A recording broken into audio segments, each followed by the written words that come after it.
All right, welcome to a YouTube version of the show. I'm going to do more of these nowadays, so thank you for joining me on the Sunday Night Army podcast, the YouTube version. Now, there's lots of topics that I want to talk about that I don't want to put on the show, or there's no room to put on the show, and the show's doing an insane amount of music interviews.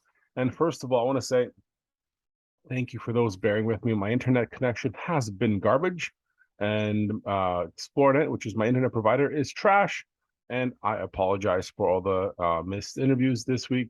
And even though I've had so many this week, a few of them I couldn't get to, and my deepest, sincerest apology. I will get to them shortly. Now, it's out of my control. Now, as podcasters, we deal with a lot of stuff that's out of our control. Internet's one of them. Scheduling, it's hard. And when they don't cooperate, when the company doesn't cooperate, the signal's crap, and they don't do anything about it, there's nothing I can do. But good news is on the horizon sometime next year, hopefully earlier the better, probably in the spring. I will have fastest internet possible in the area. Fiber has gone in the area, and now it just needs to be all connected. So that is great news for the show. So I will have way more capabilities for the show. Now, a couple of things I want to talk about. First, show guests. Get this out of the way, because this is one of the things I've talked about on the show in specific podcast and guest episodes. Now, if you book a guest spot on a show, and I've been a guest on a couple of podcasts, communication is key. And if you on any podcast, you have to be mindful of this person's time. Now, I book my interviews in blocks because I allot a specific amount of time per guest, so I get to know what they're doing. I do my research, I do prep work, I do all this stuff ahead of time. Music guests, I listen to the music, watch their videos, bump up their stats, follow them everywhere. It's a lot of work, and it's all in my time. Now, we have to know that as podcasters, we have to have value, and that value is making sure your guests don't take you for granted. Now, my biggest thing, and mind you, I'm almost booked for the rest of the year, so I'm good.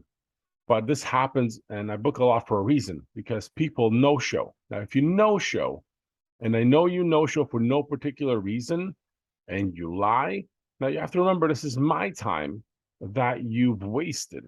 So make sure, as a podcaster, if you're a podcaster and you're listening, you value your time accordingly.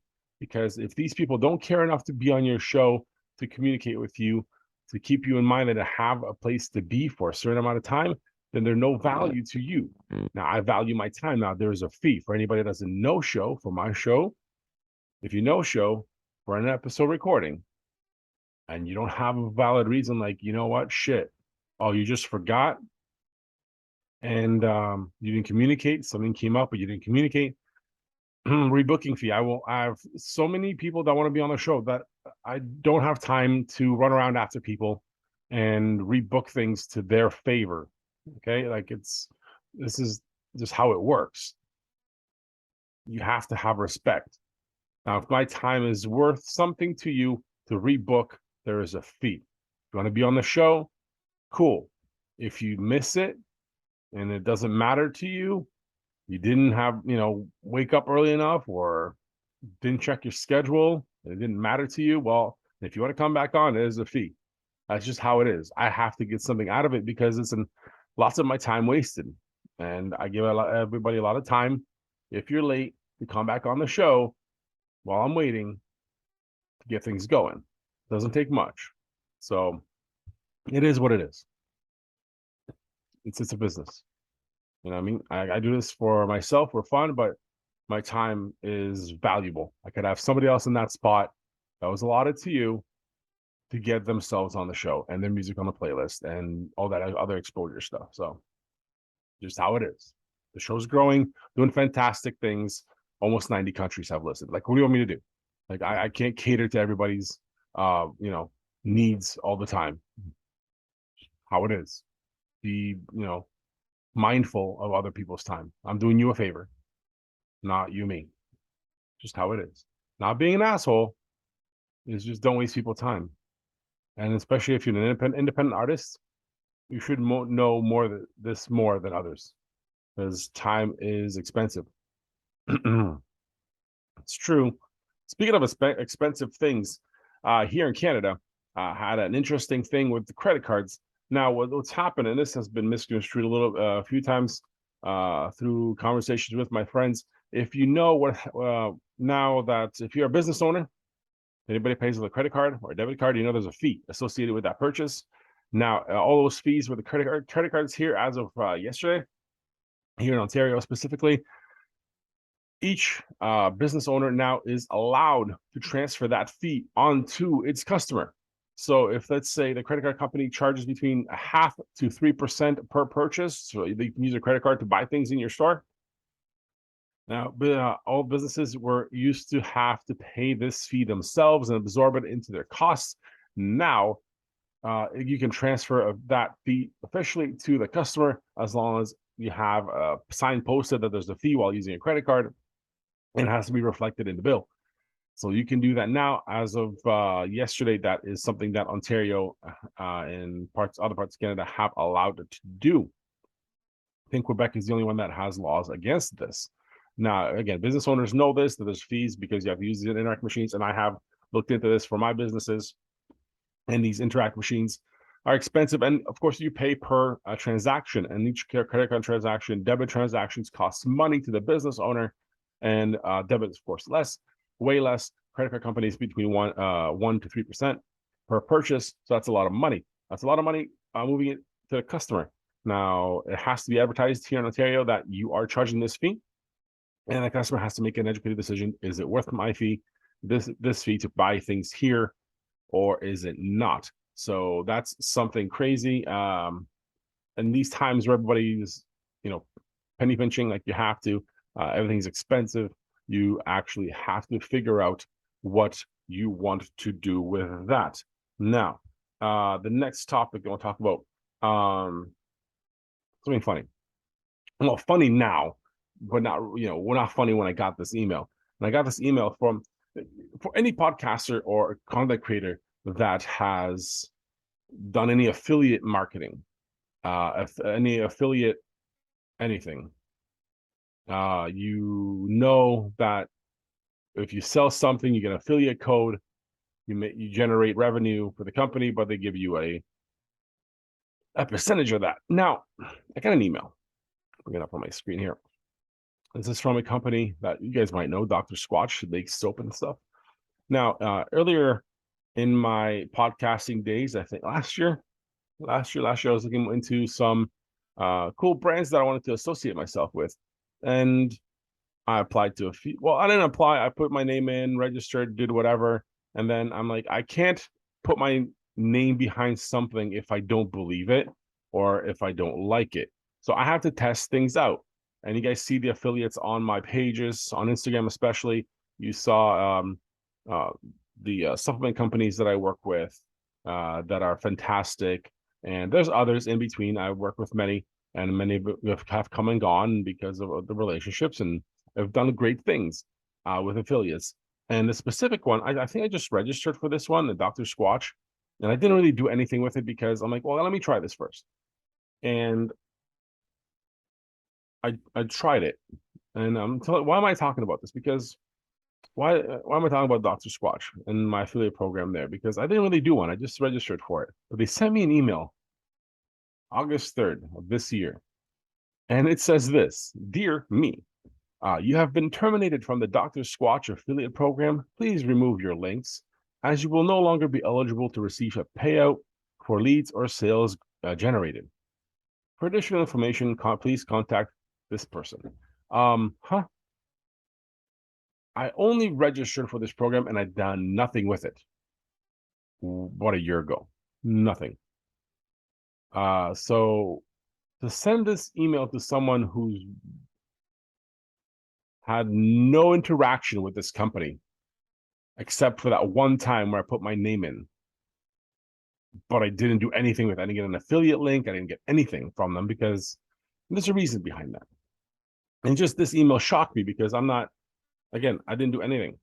All I did was registered, put my name in, and then I ordered something for myself because I want to try things. I don't promote anything unless I know I like it or it's cool. And I bought some. I bought a kit. I bought 3 soaps, soap holder, and a deodorant. And these guys have been so fantastic, obviously, to recognize that, which they're not. I figured I'd tell you about it because Dr. Squatch has these handmade whatever soaps or whatever they are, and they say they're just so amazing. Well, let me tell you a story. Out of the 3 soaps that I had, one of them was orangey something. And for us Canadians here, every time we go to Florida, you can stay at a cheap motel and they have this cheap packaged soap. That's exactly what that smelled like. Third one was so good, I don't even remember what it was. And the other one was Pine Tar. Pine Tar was a fantastic soap. Fantastic. One of the best soaps I've ever used. Okay. Except it lasted about a week and a half. The entire fucking bar.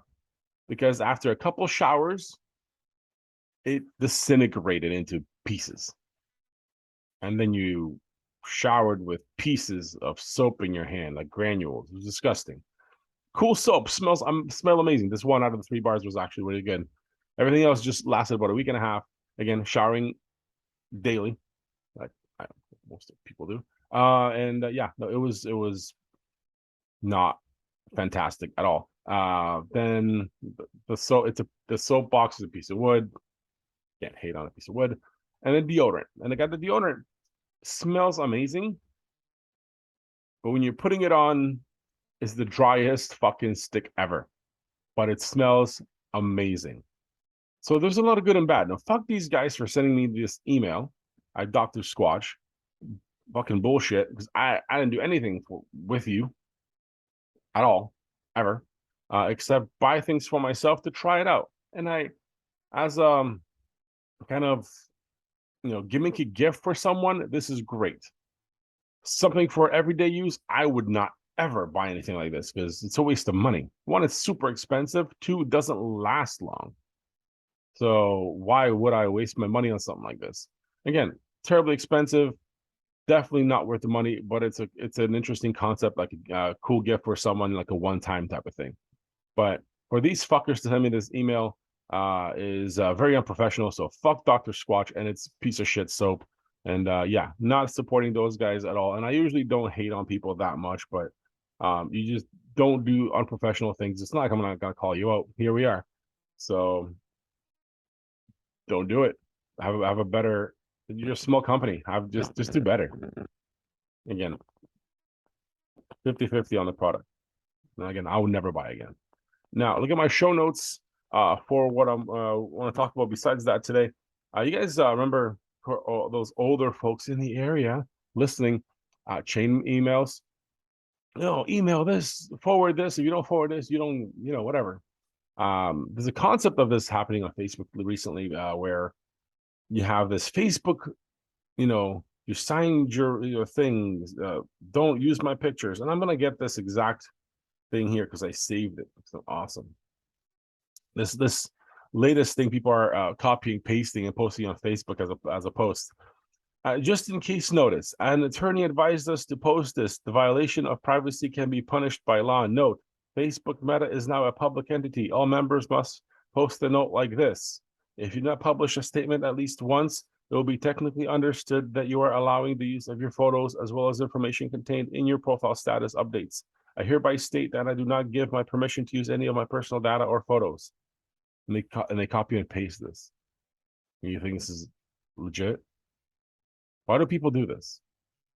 For anybody that knows anything about apps, as soon as you install an app, especially an app like Facebook, TikTok, you agree to the terms and conditions, which you do not read because 99.99% of people don't read terms and conditions because if you did, you would never use it. You basically you're allowing them to read what's on your phone.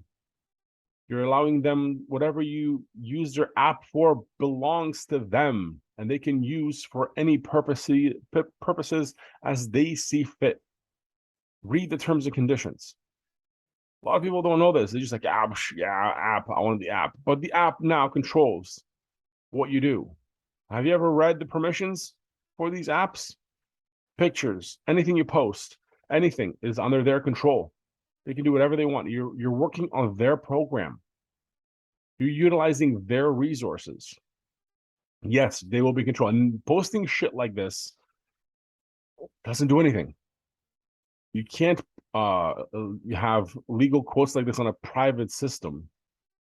It doesn't do anything. You already agreed to it when you installed the app.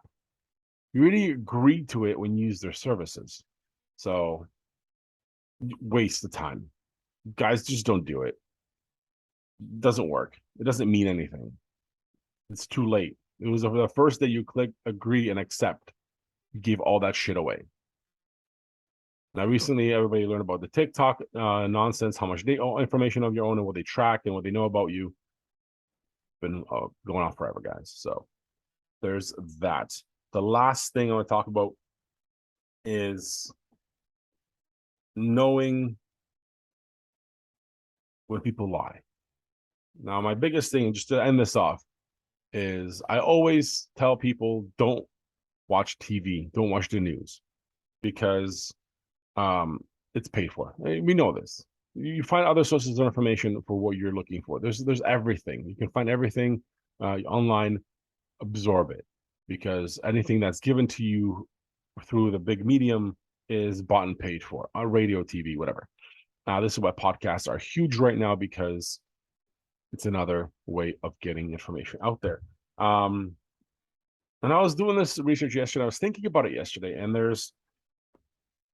and it kind of hit me a certain way, because people get away with blatant dishonesty. Okay, they do, and the lack of intellectual responsibility. I wrote this down yesterday. The lack of factual responsibility and the lack of moral responsibility in the information that is out there is astounding. Okay, it's everywhere, and the biggest thing is, morally, we've gone away from that a long time ago. Intellectually, it's a key that they're dumbing down the program for years, decades even. They dumbed everything down. And factually, we have gone away from that catastrophically lately. Okay? The only way you need to know how you need to know it doesn't mean if it's true. And that's been covered a lot. Now, the only way to get around that is things like this, podcasts, and always question everything. Don't assume fact checkers are actually checking facts. Okay, make sure you know who they're paid for and who they are utilized by. That's what I want to leave you with on today's episode. Let me know what you feel about anything I've mentioned, from squatchy soap, or whatever the fuck they're called, to anything else I covered. Let me know, and I will see you guys on the next episode. And I want to do more of these YouTube ones, so make sure you follow, subscribe, hit the link in description, check out all the episodes for music playlists. They want to support the show, grab some merch, link in the bio or in the description. Actually, this is YouTube, so description in the episode. And yeah, support the show that way. Let's have some fun with this YouTube thing. Talk to you guys later.